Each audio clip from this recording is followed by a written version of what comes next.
हाँ, तो आज हम लोग, जैसा मैंने फेसबुक पे पोस्ट डाला था कि मोटर प्रोटेक्टर मॉड्यूल के बारे में, ये मोटर प्रोटेक्टर मॉड्यूल है कोर सेंस कम्युनिकेशन का। ये सिर्फ आपका इमर्सन का जो ये इमर्सन का मोटर प्रोटेक्टर मॉड्यूल है, ये सिर्फ आपका इस कौन से यूनिट में आएगा मैं बताता हूँ। ये सिर्फ जो आपका कोपलेंट का कंप्रेसर होता है ना, स्क्रोल कंप्रेसर, कोपलेंट का स्क्रोल कंप्रेसर में जो मॉडल नंबर में आप देखिएगा लास्ट में जो TED रहता है ना, उसी मॉडल में आता है ये सिर्फ।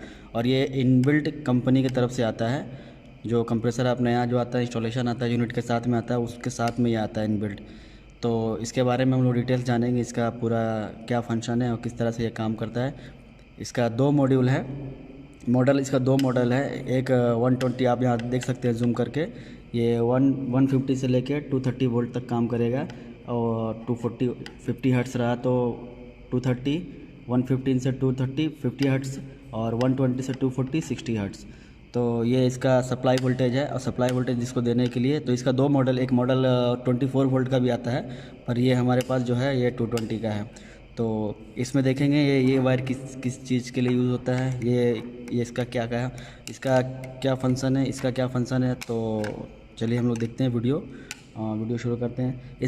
सबसे पहले इसका वीडियो शुरू करने से पहले मैं बताना चाहूँ इसका मेन फीचर्स क्या है। इसका मेन फीचर्स है, यह आपका मोटर टेम्परेचर प्रोटेक्शन है, स्क्रोल हाई टेम्परेचर प्रोटेक्शन है, मिसिंग फेस प्रोटेक्शन है, रिवर्स फेस प्रोटेक्शन है, और अगर शॉर्ट साइकिलिंग होता है आपका कंप्रेसर में तो उसका भी ये अलर्ट भेजेगा आपको। लो करंट होता है उसका भी ये अलर्ट भेजेगा। कम्युनिकेशन टू सिस्टम, ये जो मोडबस आप देख रहे हैं, B नेगेटिव, A पॉजिटिव, ये कनेक्टेड रहता है BMS से। तो ये आपका कम्युनिकेशन क्रिएट करता है आपका सिस्टम से। आप अगर इसको इलेक्ट्रिकली ये कनेक्ट कर देंगे इसको, तो ये मोड बस में कनेक्ट हो जाएगा। मोड बस में कनेक्ट होने के बाद ये BMS के काम करेगा। ये पूरा डेटा कम्युनिकेशन के ज़रिए अपना ये डेटा पूरा भेजेगा सिस्टम में। तो आप उसको सिस्टम से इसका पूरा डेटा निकाल सकते हैं, कंप्रेसर का क्या स्टेटस है, नहीं है, ओवरहीट हुआ, कितना अलार्म आया, क्या आया हुआ, वो सब आप इसके ज़रिए निकाल सकते हो। तो ये जो 3 टर्मिनल आप देख रहे हैं ग्रीन में, B negative, Modbus, A positive, तो ये कनेक्टेड रहता है BMS से। RS-485 कम्युनिकेशन से ये कनेक्टेड रहता है। तो इसका और फीचर्स है, इसका इसका डिस्प्ले स्टेटस, ये डिप स्विच है, आप देख सकते हैं। ये डिप स्विच का भी फंक्शन हम बताएंगे आखिरी वक्त में। तो इसका indication, red light, green light, इसका फ्लैश कोड। ये वीडियो बहुत लंबा हो जाएगा क्योंकि इसका बहुत बड़ा टॉपिक है। तो चलिए शुरू करते, जितना पॉसिबल होता है मैं बताता हूँ इसके बारे में। सबसे पहले इसको लाइन देने के लिए, इसको लाइन देने के लिए इसका जो T2 और T1 है, ये 2 वायर लाइन न्यूट्रल के लिए है, T2 T1। तो ये लाइन न्यूट्रल आप इसको 220 वोल्टेज सप्लाई दे देंगे यहाँ से। ये 2 वायर लाइन न्यूट्रल का है, ये ब्लू वाला वायर ये लाइन न्यूट्रल है। ये लाइन 1, लाइन 2, लाइन 3 जो है ये आपका 3 फेस, ये डायरेक्ट आपका टर्मिनल से कनेक्टेड रहेगा। जो कंप्रेसर का लाइन 1, लाइन 2, लाइन 3 है, जो मेन वायर आ रहा है RYB, तो उसमें ही ये हम लोग डायरेक्ट कनेक्ट कर देते हैं, लाइन 1, लाइन 2, लाइन 3 इसमें कनेक्ट कर देते हैं, ताकि फेस को ये मॉनिटर कर सके। फेस में कुछ प्रॉब्लम हुआ, फेस सिंगल फेसिंग हुआ, फेस मिसिंग हुआ, जो भी हुआ वो उसको मॉनिटर करेगा।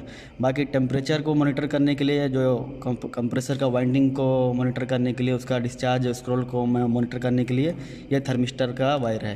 तो ये इंटरनली कनेक्टेड रहता है। उसमें आप देखेंगे एक प्लग आएगा, और उसमें आप इसको इनबिल्ट कर लगा सकते हैं। ये प्लग है, ये देखिए, ये ऐसा रहता है। इसको आप डायरेक्टली उसमें इंसर्ट कर सकते हैं अंदर में, कंप्रेसर में ही ये इसका प्लग बना रहता है।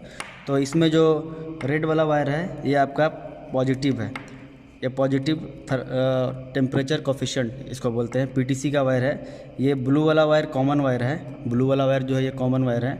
और ये ब्लैक वाला वायर जो है ये आपका NTC वायर है। NTC means negative temperature coefficient. तो ये इसका 3 वायर है, ये कनेक्ट हो जाएगा आपका डायरेक्ट टर्मिनल के अंदर में। अब आगे बात करते हैं इसका कौन सा, ये कितने टन में ये आप लगा सकते हैं। हाँ, तो ये आप कौन से यूनिट में लगा सकते हैं। तो ये मोस्टली 20 to 40 टन का जो भी स्क्रोल कंप्रेसर आता है कोपलेंट का, उसमें आप ये यूज़ कर सकते हैं। और ये दूसरे में आप यूज़ नहीं कर सकते क्योंकि ये सिर्फ स्पेशल उसके लिए बना हुआ, ये इनबिल्ट रहता है। और इसका कनेक्शन उसमें ही है। आपको जो TED मॉडल, जो सिर्फ TED लास्ट में आप देखेंगे कंप्रेसर का मॉडल में जाके, जिसमें TED रहेगा, जिसमें E रहेगा बीच में, वही से ये कनेक्ट हो सकता है, बाकी दूसरे में ये कनेक्ट नहीं होगा। तो इसका सीरीज कनेक्शन कैसे होता है, इसका प्रोटेक्शन कंट्रोल कैसे होता है, तो वो बताएंगे। ये M2, ये M1, इसका मेन यही प्रोटेक्शन है, लाइन ब्रेक यहीं से होता है, M2 M1। तो चलिए इसके बारे में डिटेल्स जानते हैं। सबसे पहले क्या है, इसमें पावर आप दे देंगे। पावर देने के बाद ये T1 T2 में आप फेस न्यूट्रल दे दिए 220 वोल्टेज। उसके बाद आप ये 3 वायर कनेक्ट कर देंगे। उसके बाद ये आपका इंटरनल चला जाएगा जो कंप्रेसर में ही रहता है प्लग, इस प्लग को लगा देंगे। उसके बाद ये M2 M1 का कनेक्शन है, ये हमेशा NO पॉइंट में रहता है। जब ये आप पावर नहीं देंगे तो ये NO पॉइंट में रहेगा।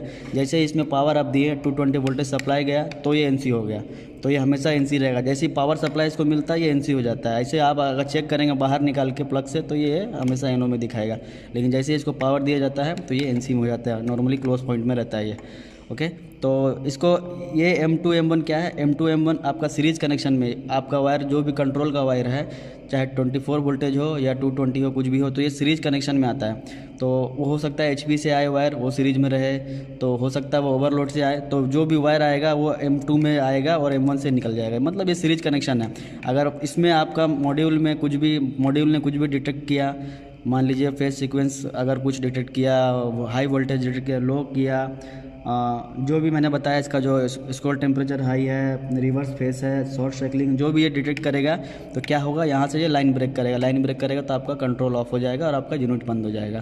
तो आपका ये सेफ्टी डिवाइस है, इसको सेफ्टी डिवाइस बोल सकते हैं। मैंने फेसबुक में पोस्ट डाला था, लोगों ने बोला बहुत सारा नाम लिया इसका, लेकिन इसका नाम आप बोल सकते हैं, इसको मोटर प्रोटेक्टर भी बोल सकते हैं, मॉड्यूल भी बोल सकते हैं, SSPS भी बोल सकते हैं। इसका सारा काम है, एक्चुअली इसमें बहुत सारा फंक्शन दिया है, तो इसके लिए ये एक तरह का मोटर प्रोटेक्टर मॉड्यूल भी बोल सकते हैं, इसमें कोई दिक्कत नहीं। चलिए आगे देखते हैं हम लोग ये इसका अलार्म कैसे देखते हैं कि रेड कितनी बार इंडिकेशन में क्या कौन सा अलार्म है। ग्रीन का लाइट जलता है तो उसका क्या मतलब है, तो उसको डिटेल्स जानेंगे। और उससे पहले मैं बताऊंगा ये 3 वायर जो है, ये जो पॉजिटिव है, जो PTC मैंने बताया, पॉजिटिव टेम्परेचर कोफिशिएंट, ये आपका मोटर के लिए यूज़ हुआ, मोटर का वाइंडिंग के लिए यूज़ किया गया है। जो मोटर का वाइंडिंग अगर ओवर हीट होता है तो उसके लिए ये PTC यूज़ किया है। PTC मतलब जैसे ही आपका वाइंडिंग का टेम्परेचर बढ़ेगा तो इसका रेजिस्टेंस बढ़ जाएगा। इस तो टेम्परेचर बढ़ा वाइंडिंग का तो इसका रेजिस्टेंस बढ़ेगा। और नेगेटिव जो है, नेगेटिव टेम्परेचर कोफिशिएंट, ये क्या है, जैसे ही आपका डिस्चार्ज प्रेशर हाई जाएगा, ये डिस्चार्ज प्रेशर के लिए स्क्रॉल डिस्चार्ज प्रेशर के लिए यूज़ किया है। जैसे डिस्चार्ज प्रेशर आपका हाई जाएगा तो ये इसका रेजिस्टेंस लो हो जाएगा, नेगेटिव टेम्परेचर कोफिशिएंट का, इसका लो होगा, इसका हाई होगा। तो ये मोटर के लिए यूज़ किया गया है, मोटर का टेम्परेचर वाइंडिंग टेम्परेचर के लिए यूज़ किया गया है। और ये डिस्चार्ज स्क्रॉल डिस्चार्ज के लिए यूज़ किया गया है, ये ब्लैक वाला वायर, ये ब्लू वाला वायर कॉमन है। तो चलिए आगे देखते हैं इसका इंडिकेशन, फ्लैश कोड के बारे में और ये डिप स्विच के बारे में बताएंगे। डिप स्विच कौन सा ऑन रखना चाहिए, कौन सा ऑफ, और कौन सा ऑफ करने से क्या आएगा, ऑन करने से क्या होगा, इसके बारे में भी जानेंगे। तो लाइट का इंडिकेशन देखेंगे। अगर ग्रीन लाइट आपका सॉलिड जल रहा है, ये ग्रीन लाइट एक्चुअली ये सिर्फ वार्निंग है। इसमें आपका ग्रीन लाइट इंडिकेशन अगर आपका आता है, कोड आता है, एक बार होता है, 2 बार फ्लैश होता है, 3 बार फ्लैश होता है, 4 बार फ्लैश होता है, जो भी अगर ये फ्लैश होता है तो इसमें सिर्फ आपको वार्निंग है। वार्निंग मीनिंग आपका कंप्रेसर लॉकआउट पे नहीं जाएगा, आपका मॉड्यूल लॉकआउट पे नहीं जाएगा, सिर्फ ये वार्निंग है। और रेड का जो लाइट इंडिकेशन है ये आपका लॉकआउट पे जाएगा, ये भी आपका अलर्ट करेगा, उसके बाद फिर लॉकआउट पे जाएगा। इसका जो डिजायर्ड टाइमिंग है उसके हिसाब से, जो भी इसका सेट टाइमिंग है उसके हिसाब से ये आपका लॉकआउट पे जाएगा। ओके, तो पहले ग्रीन का देखेंगे। ग्रीन में अगर आपका एक बार ब्लिंक हो रहा है, एक बार फ्लैश हो रहा है, तो उसका मतलब होगा लॉस ऑफ कम्युनिकेशन। और अगर ये लॉस ऑफ कम्युनिकेशन का कब आएगा अलार्म, जब ये 5 मिनट से ज़्यादा आपका ये कम्युनिकेशन लॉस होगा अगर सिस्टम से, तो ये अलार्म आएगा, ग्रीन का अलार्म आएगा, मीनिंग इसका इंडिकेशन आएगा ग्रीन लाइट का, 1 बार फ्लैश करेगा ये। दूसरा फ्लैश क्या इसमें क्या है, कोई यूज़ नहीं है। दूसरा फ्लैश अगर है तो फ्यूचर में उसको ऐड करेगा, कुछ उसका ये नहीं है, उसका कुछ इंडिकेशन नहीं है 2 फ्लैश का। और 3 बार अगर ये ब्लिंक किया, 3 बार अगर फ्लैश किया, तो इसका मतलब ये शॉर्ट साइकिलिंग हुआ है आपके कंप्रेसर में, वो भी 48 बार हुआ है 24 घंटे के अंदर में। तो ये आपको शॉर्ट साइकिलिंग का इंडिकेशन देगा, वार्निंग देगा कि आपका कंप्रेसर शॉर्ट साइकिलिंग हुआ है 24 घंटे के अंदर में 48 बार। हाँ, तो शॉर्ट साइकिलिंग क्या है उसका मतलब बताता चलता हूँ मैं साथ में। शॉर्ट साइकिलिंग क्या है, कंप्रेसर रन टाइम अगर 3 मिनट से कम है, उसका कंप्रेसर रन टाइम अगर 3 मिनट से कम है, आपका कंप्रेसर 3 मिनट से कम चल रहा है और 24 घंटे में 48 बार ऐसा हो रहा है, तो ये आपका इंडिकेशन देगा, 3 बार ब्लिंकिंग करेगा कि आपका कंप्रेसर शॉर्ट साइकिलिंग हो रहा है। तो और ये एक्टिवेट तभी होगा जब आप डिप स्विच को ऑफ पोजीशन में रखेंगे। 10 नंबर जो स्विच है, ये 10 नंबर डिप स्विच है। अगर ये ऑफ पोजीशन में रखते हैं, ये अगर ऑफ पोजीशन में है 10 नंबर का डिप स्विच तो ये इंडिकेट करेगा। अगर ये ऑन पोजीशन में है तो ये अलार्म आपका इंडिकेट नहीं करेगा ग्रीन, ये आपका रेड पे इंडिकेट करेगा। तो रेड के बारे में जब बताएंगे तो आपको डिटेल्स मालूम चलेगा। तो अगर ये ऑफ पोजीशन में है तो ये आपका ग्रीन से आपको अलार्म अलर्ट देगा। अलर्ट मीन्स आपको वार्निंग देगा ये कि आपका कंप्रेसर शॉर्ट सर्किलिंग हुआ है, और वो भी 48 बार हुआ 24 घंटे के अंदर में, तो ये आपको इंडिकेशन देगा। उसके बाद ये चौथा इसका क्या है, अगर ये 4 बार ब्लिंक करता है ग्रीन, 4 बार अगर ग्रीन आपका ब्लिंक करता है तो ये open shorted scroll thermistor, meaning आपका कि जो एनटीसी ये जो ब्लैक वाला जो आपका थर्मिस्टर का जो ओपन स्क्रॉल के लिए जो लगाया है, स्क्रॉल डिस्चार्ज के लिए जो लगाया है ये एनटीसी का जो थर्मिस्टर, ये आपका ओपन हो गया कहीं से। तो ये आपको 4 बार अगर ब्लिंक करा तो आप समझिए कि ये आपका थर्मिस्टर जो है ये ओपन हो गया, मतलब आपका डिस्चार्ज प्रेशर हाई हुआ है या फिर आपका गैस ज़्यादा है सिस्टम में, तो आप उसको देखेंगे, उसके हिसाब से उसको रेक्टिफाई कर सकते हैं। रेक्टिफिकेशन के बारे में मैं बाद में वीडियो बनाऊंगा, ये सिर्फ मॉड्यूल के बारे में बता रहा हूँ। तो ये मॉड्यूल का ये इसका 4 वार्निंग है जो मैंने बताया ग्रीन का।